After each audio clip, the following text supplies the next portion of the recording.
Xin chào các bạn, chào mừng các bạn quay trở lại với channel Mentorshare. Mình nhớ thì trước đây mình đã làm một cái video để hướng dẫn các bạn khôi phục file đã xóa. Đây là đối với những file mà đơn giản là các bạn chỉ di chuyển nó vào thùng rác, reset copy. Vậy thì đối với những file này và trên cái video đó mình đã nhận được một cái nhận xét là cái này quá dễ, và các bạn nó muốn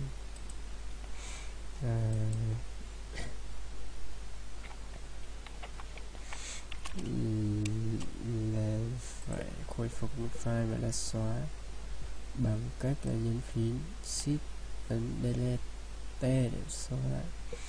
Như vậy thì hôm nay mình sẽ thực hiện cách khôi phục file đã xóa không đi vào thùng rác.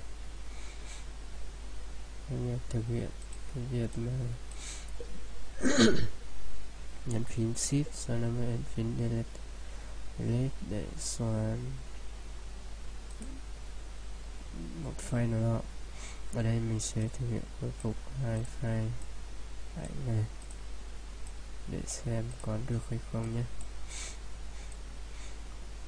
Và đối với cách này thì mình không thể làm theo cái cách là vào thùng rác để ấn chuột phải vào đó để chọn khôi phục lại về với thư mục ban đầu được, mà đây ta phải sử dụng phần mềm. Ở đây mình sử dụng phần mềm Record by File. Mình sẽ chọn hai ảnh này, mình nhấn phím Shift, nhấn phím Delete và mình xóa. Đây, các bạn thấy nó không hề vào thùng rác. Như thế này thì chúng ta không thể này mà có thể khôi phục hai cái file này, phải không? Thì bây giờ thì chúng ta sẽ phải sử dụng phần mềm. Ở đây mình sử dụng phần mềm, mình sẽ bật lên. Rồi, ở đây mình sẽ thực hiện cái việc là tìm kiếm file của mình.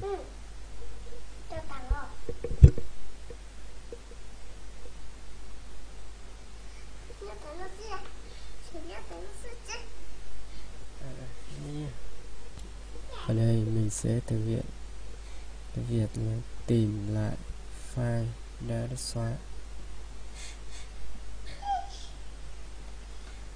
Ở đây chúng ta sẽ có tìm file nhanh này, rồi tìm file, chúng ta chọn tắt file này, rồi là khôi phục nhanh, khôi phục file đã định dạng một cách đầy đủ. Mình sẽ nhấn vào tìm file nhanh thử xem và mình chọn. Ở đây vừa nãy mình vừa chọn là mình vừa xóa là mình xóa desktop thôi. Như vậy thì mình có thể là chọn C cho nó đầy đủ. Thử tìm kiếm em có thấy không? Đây nó sẽ tìm kiếm theo rất là nhiều tiêu chí, nhưng mà của mình thì vừa nãy mình chỉ xóa hai hình ảnh thôi, thì mình sẽ chỉ tìm hình ảnh thôi, được rồi, đỡ phải tìm ra nhiều thứ làm gì. Trước đây mình cũng xóa nhiều thôi, bây giờ mình chọn nhiều thì nó sẽ tìm rất là nhiều. Bỏ hết đi, xem này.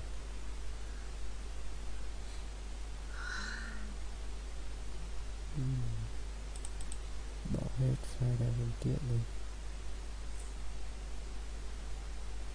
Được rồi, mình sẽ nhấn vào Start để tìm kiếm.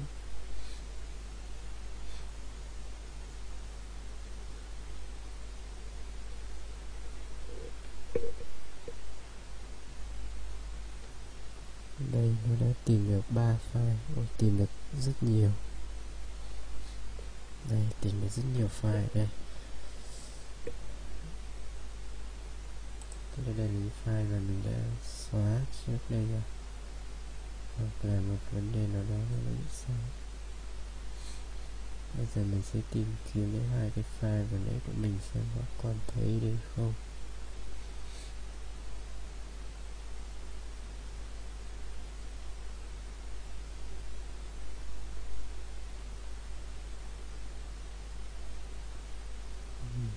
Mình không biết rõ là tên của hai file như nào giờ.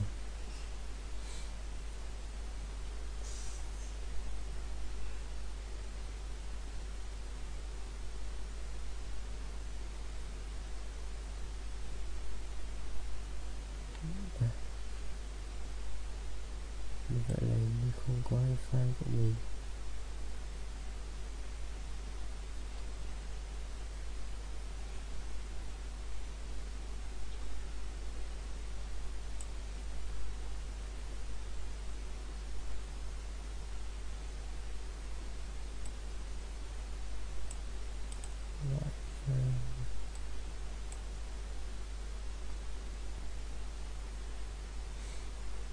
Trường hợp này mình không tìm được.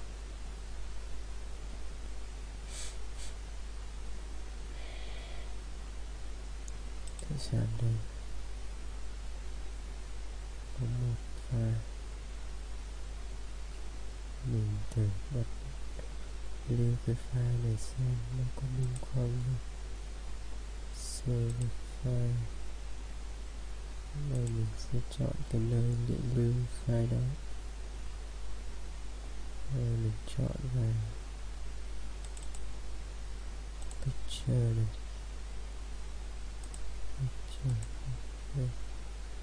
Ok, không được.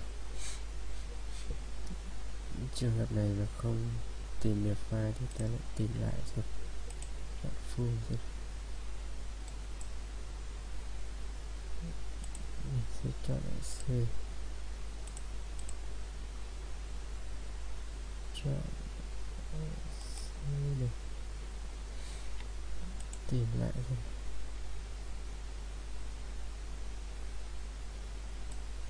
Các tiêu chí của mỗi mình.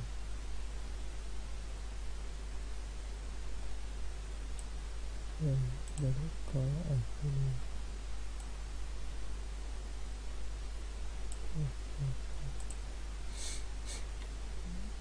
Rồi, tìm lại rồi.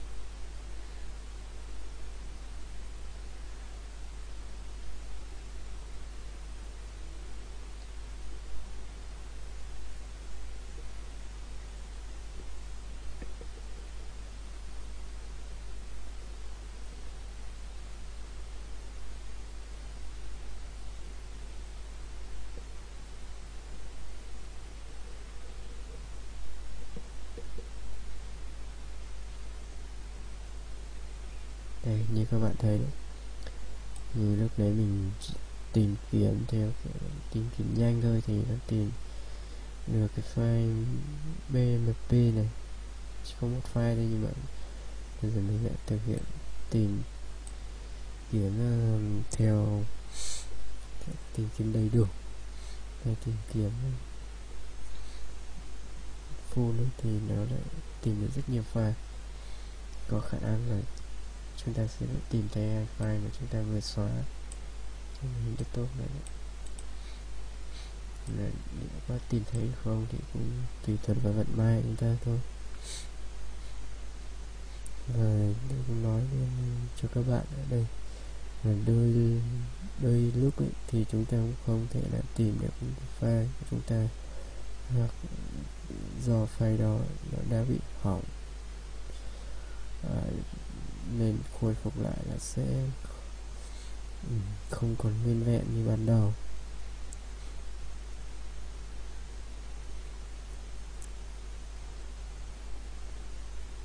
Do đó cái việc cân nhắc cho các bạn là khi các bạn muốn xóa đi bất cứ một dữ liệu gì thì các bạn phải là thật sự là không cần đến nữa thì các bạn mới xóa theo cái cách này.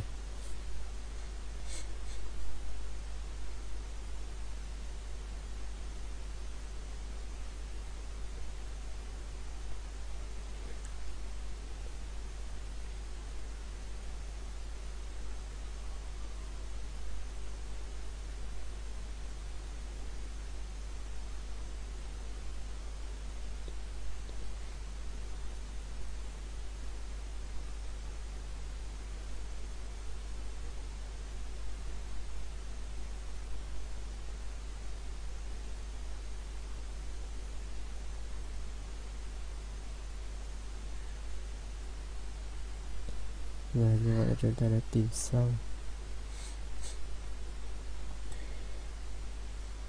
Bây giờ chúng ta sẽ phải tìm xem ai ở đây rồi. Chúng ta sẽ thử hồi phục lại hai cái file này xem nó ra cái gì.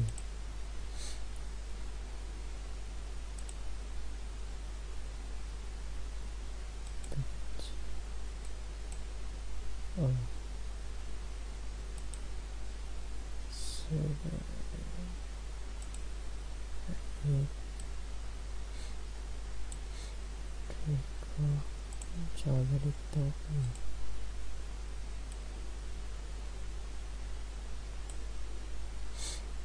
Ok, sao nó lại không lưu lại được ở đây?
Rất có khả năng để cái file của mình là cái file này đâu.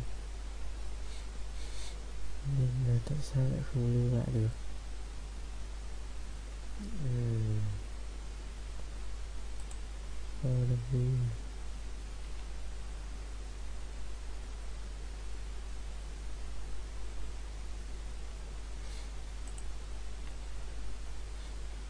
Record save file Janeta sengaja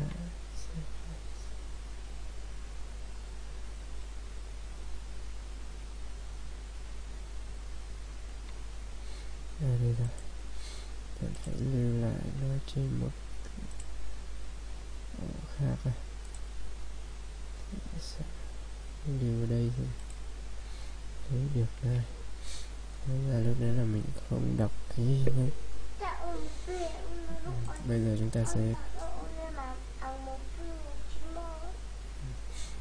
ta sẽ cùng nhau xem trong cái ổ tôi đã lưu lại xem nó có tìm được cái file vừa nãy của ta không. Đây rồi, ở đây rồi.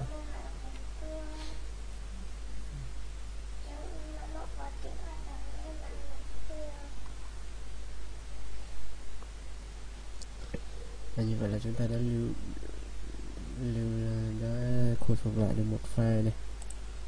Nhưng mà file nào lại không được một file nhỉ? Có lẽ nào nó đã bị hỏng. Đấy, như vậy thì tôi cũng đã nói với các bạn nữa. những cái file của các bạn khi các bạn xóa theo cách này thì các bạn khôi phục lại. Cái vấn đề khôi phục được nó là một cái vấn đề cũng khá là khó khăn.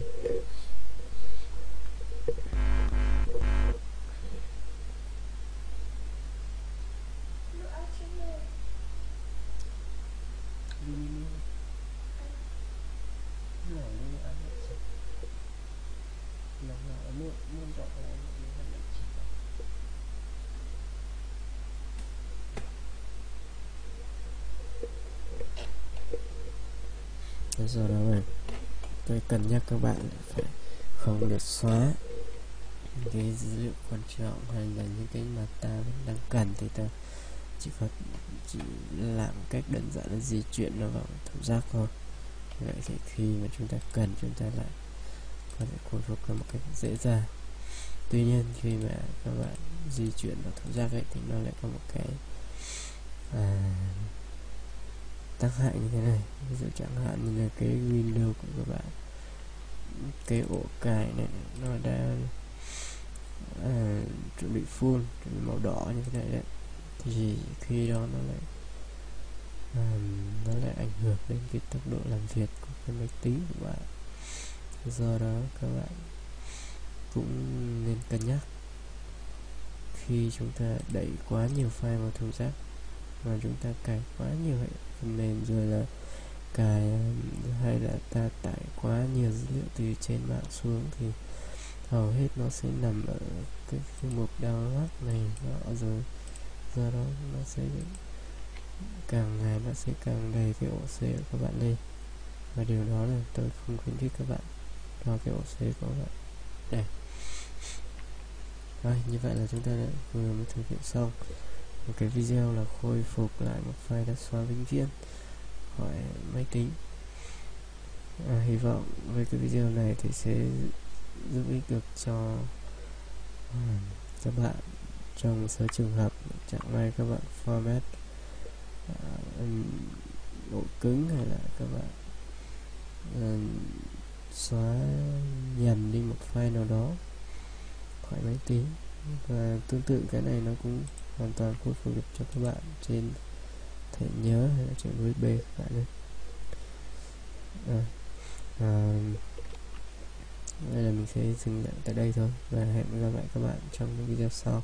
Và các bạn nhớ đăng ký kênh để ủng hộ cho mình nha.